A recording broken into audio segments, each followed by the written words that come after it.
कामगार वर्गासाठी आता एक खुश खबर समोर आलेली आहे। आता आठवड्यात फक्त 4 दिवस काम आणि 3 दिवस सुट्टी मिळणार आहे। हो, तुमचाही विश्वास बसत नाहीये ना? पण श्रम आणि रोजगार मंत्रालयानं नुकतंच सोशल मीडियावरती नवीन कामगार कायद्यातील कामाच्या तासांबद्दल स्पष्टीकरण दिलेलं आहे। यानंतर आता भारतात 4 दिवसांच्या कामाच्या आठवड्याची कल्पना पुन्हा एकदा चर्चेत आलेली आहे।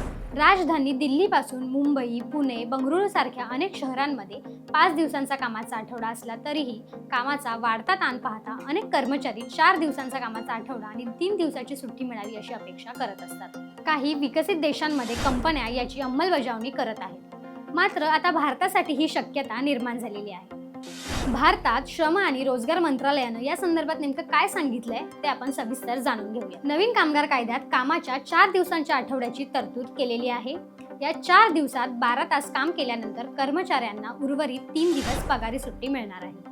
साप्ताहिक कामाचे 48 तास निश्चित राहतील आणि दैनंदिन तासापेक्षा जास्त काम केलेल्या अतिरिक्त कामासाठी दुप्पट पगारही मिळणार। याचा अर्थ असा की एखादा कर्मचारी 4 दिवस प्रत्येक दिवशी 12 तास काम करून 3 दिवस पगारी सुट्टी घेऊ शकतो, अशी नव्या कामगार कायद्यात तरतूद आहे। पुढे मंत्रालयानं स्पष्ट केलंय की 12 तासांचा कामाचा दिवस याचाच अर्थ सलग 12 दिवस काम करणे असा नाही। यात विश्रांती आणि विभागलेल्या कामाचे तास यांचाही समावेश आहे।